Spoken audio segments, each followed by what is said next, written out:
Welcome to ஷீபிள்ஸ். Idli தோசையை சாப்பிட்டுக்கிட்டே weight loss பண்ணலாம் எப்படின்னு தானே கேட்குறீங்க. ராகி வெயிட் லாஸுக்கு ரொம்ப ஹெல்ப்ஃபுல்லாக இருக்குங்கிறது எல்லாருக்குமே தெரிஞ்ச விஷயம். அதுக்காக அரிசியே இல்லாத ஸ்ப்ரவுட்டட் ராகி இட்லியை ரொம்ப சாஃப்டாக ஸ்பான்ச்சியாகவும் தோசையை மொறுமொறுன்னு எப்படி செய்யறதுங்கிறத பார்க்கலாம். என்னோட வெயிட் லாஸ் ஜேர்னியில் பிரேக்ஃபாஸ்ட்டுக்கு இந்த ஸ்ப்ரவுட்டட் ராகி தோசை தான் தினைக்கும் சாப்பிட்டேன். ராகியை ஸ்ப்ரவுட் பண்ணுறதுனால அதனோட நியூட்ரிஷனல் வேல்யூ அதிகமாகுது. அதனால் இதை சாப்பிட்றதுனால நமக்கு நல்ல எனர்ஜெட்டிக்காக இருக்க முடியுது.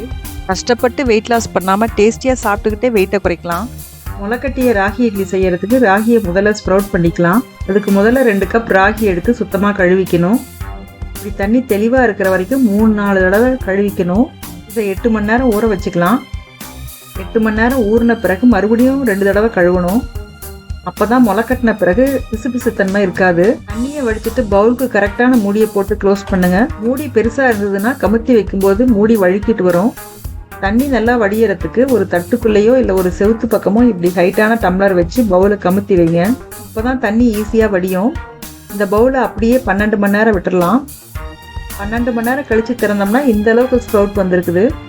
எவ்வளோ அழகாக வந்திருக்கு பாருங்கள். 16 hours மேக்ஸிமம் விடலாம், அதுக்கு மேலே வேண்டாம். ராகியை மெஷர் பண்ண கப்லேயே 1/2 கப் உளுந்து எடுத்துக்கணும்.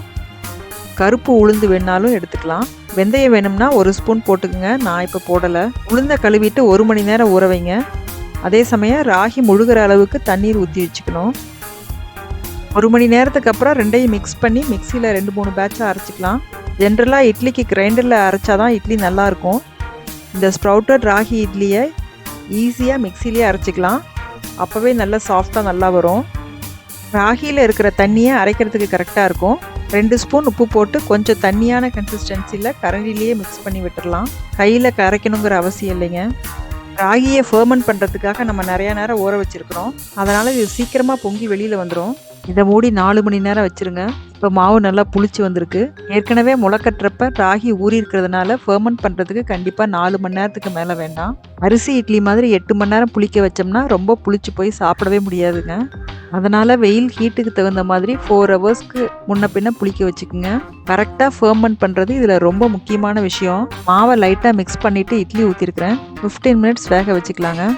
எவ்வளோ அழகாக இட்லி வெடிச்சிருக்கு பாருங்கள். நைஃப் வச்சு இட்லி வெந்திருக்கான்னு செக் பண்ணிக்கலாம். இட்லி சாஃப்டாக ஸ்பான்ச்சியாக எப்படி இருக்குது பாருங்கள்.